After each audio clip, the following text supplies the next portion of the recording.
Hola, mi nombre es Dani Chinchilla, soy bacteriólogo, especialista en laboratorio clínico veterinario, estudiante de cuarto semestre en maestría en biotecnología y biología molecular. Soy el director científico de Mascola del Laboratorio de Genética Animal en Colombia.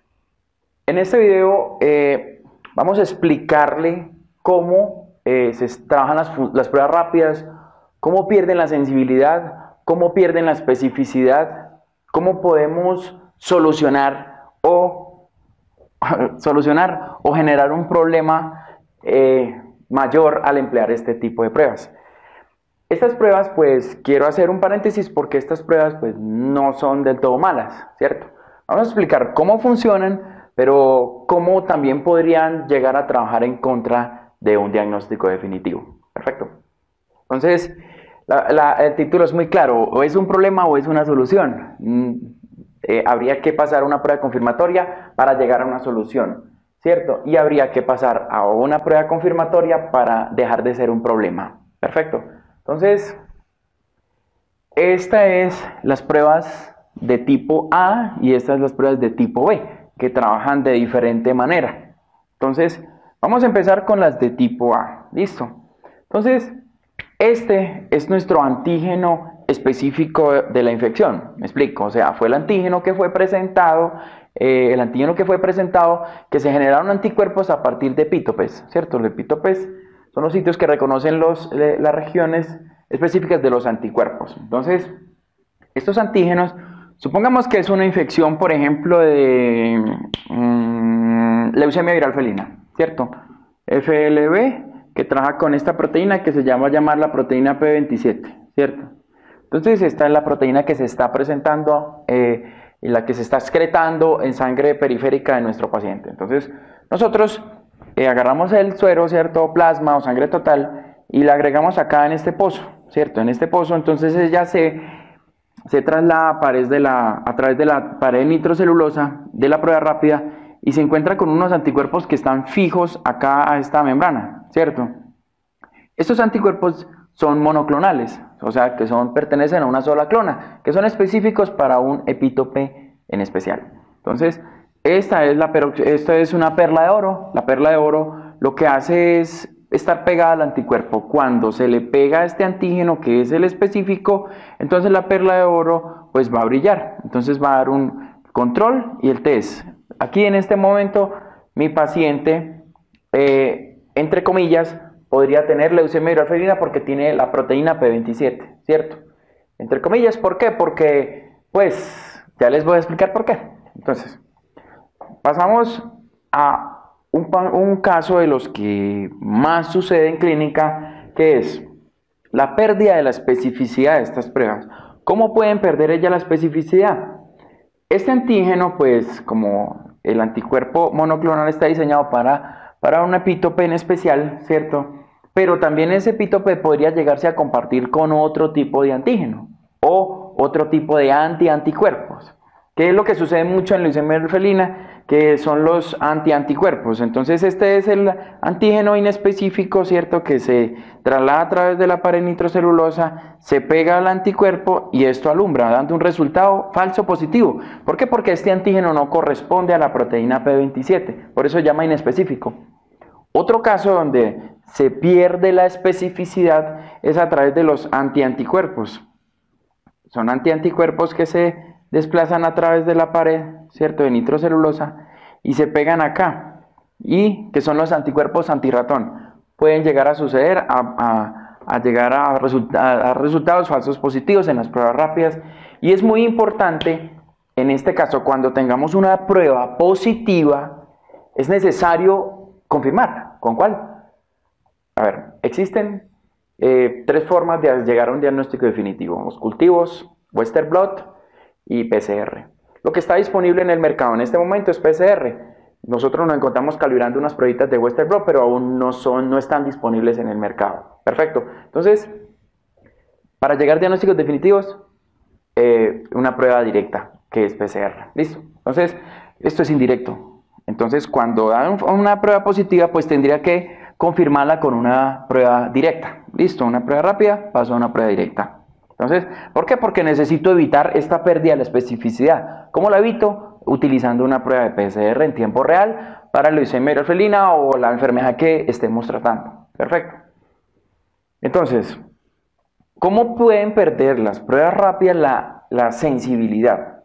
La sensibilidad es la capacidad de la prueba para detectar un paciente positivo y la especificidad es la capacidad de la prueba para descartar un negativo. ¿Listo? Entonces, ¿cómo pueden perder ellos la sensibilidad? Es que si la concentración de este antígeno es muy poquita, o sea, es muy baja, entonces, pues la cantidad de proteína que vamos a agregar en el pozo, ¿cierto? Va a ser muy baja. Entonces, estas pruebas tipo A trabajan con perlas de oro. Entonces, como va a ser tan poquita la cantidad de proteína que tiene el paciente, que va a dar negativo. Entonces, es un falso negativo, porque realmente el paciente sí está enfermo. Lo que pasa es que está excretando una cantidad de proteína P27 en una menor cantidad. Eso sucede en las fases regresivas de la infección de leucemia erofilina. Todas las pruebas, incluso las tipo B y tipo A, van a ser negativas, o sea, van a tener falsos negativos. ¿Cómo puedo yo evitar eso? Pues emplear una prueba de PCR. Podemos hacer esto en clínica y pasar una prueba confirmatoria, que es PCR. En conclusión, con las pruebas de tipo A, ellas tienen una desventaja, que es que ellas no tienen fases de lavado. Al no tener fases de lavado, cualquier cosa se pega acá al anticuerpo. Al pegarse cualquier tipo de antianticuerpo o antígeno inespecífico, pues van a resultar más falsos positivos en mayor proporción con respecto a las tipo B, que sí tienen fases de lavado. Al no tener esas fases de lavado, vamos a tener inconvenientes y muchos inconvenientes. Entonces, es importante qué prueba vamos a usar nosotros para hacer un primodiagnóstico presuntivo. Eso tenemos que tenerlo muy en cuenta, porque podemos llegar a dar un diagnóstico errado, algo que no es cierto. Desafortunadamente los pacientes se van para otra clínica, hacen PCR y realmente era negativo. Entonces, eso tenemos que tenerlo en cuenta, porque estas pruebas tipo A no son las mejores del mercado, son muy buenas en casos de emergencias. Por ejemplo, el paciente llegó con diarrea, ¿cierto? Es cachorro, 0 vacunas. Es un paciente que requiere de pronto una prueba tipo A. Si dio positivo, pues podemos trabajar, ¿cierto? Podemos trabajar con un diagnóstico presuntivo de parvovirus. ¿Por qué? Porque es que hay unas infecciones que son de rápida evolución, ¿cierto? Entonces tenemos que emplear una prueba rápida. En los casos en los que queremos llegar a diagnósticos definitivos, pues hacemos esta prueba y pasamos a una prueba de biología molecular. Eso es muy importante tenerlo en cuenta. ¿Cuándo no emplear estas pruebas? Pues el paciente viene con historia de que pues ya ha ido a 3, 4 clínicas y nada, pues entonces en ese momento pues es de vital importancia emplear directamente una prueba de biología molecular. ¿Para qué vamos a pasar por esto si podemos pasar de una vez a una prueba de detección molecular? Perfecto. Vamos a explicarle cómo funcionan las de tipo B que se encuentran disponibles en el mercado.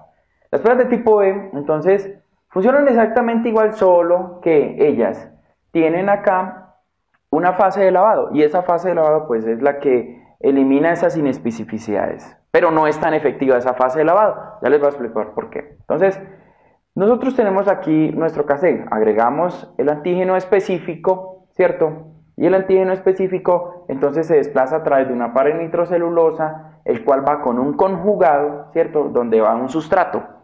Entonces este anticuerpo que está fijo en esta fase sólida tiene una enzima que se llama la peroxidasa de rábano. Esa peroxidasa de rábano reacciona con el sustrato y cambia de un color amarillo, que ella es de color amarillo, pasa a un color azul. Entonces, al reaccionar este conjugado con la enzima, ¿cierto? Entonces, si sucedió el cambio es porque se pegó la proteína específica que tiene mi paciente. La proteína específica que tiene el epítope abierto para ese anticuerpo que lo está esperando en esta fase.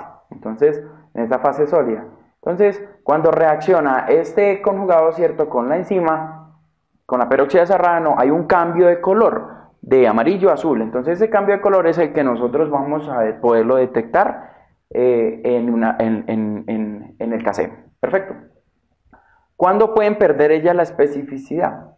Igual, en el mismo caso de las pruebas rápidas tipo A, nosotros tenemos un antígeno que podría ser inespecífico y ese antígeno se puede llegar a pegar a estos sitios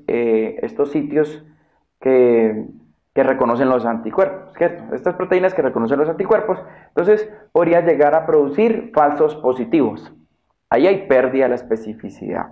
¿Por qué? Porque es que ese fase de lavado que tiene estas pruebas tipo B no es tan eficiente. Si realmente hiciéramos una ELISA real, las ELISAs reales es tan fuerte ese lavado que lo tiene que hacer un robot, una máquina que haga ese wash de una manera muy fuerte para eliminar esas inespecificidades, ¿cierto? Acá no, acá solamente oprimimos un botón y ella lo que hace es regresar un solo lavado, por eso ese lavado no es tan eficiente. Por eso pueden llegar a suceder falsos positivos acá también, porque hay pérdida de la especificidad, ¿cierto? Entonces, ¿cuándo podría haber una pérdida de la sensibilidad de este tipo de pruebas? Exactamente pasa lo mismo como la prueba de tipo A. Cuando la concentración de ese antígeno o anticuerpo en sangre periférica pues se encuentra en unas concentraciones indetectables, que son tan bajas que no se pueden detectar porque son tan poquitas que ese cambio de color de la peroxidasa RANO de amarillo a azul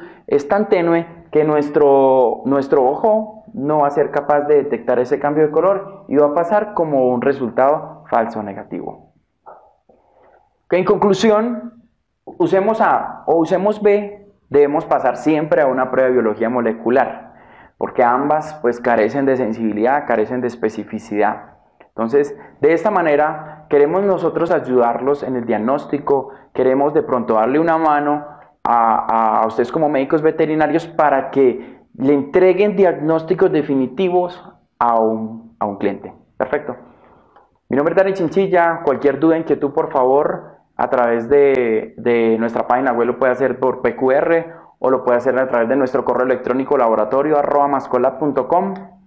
Espero poderles ayudar, espero poder de pronto despejar dudas y estamos siempre pendientes de nuestros médicos veterinarios.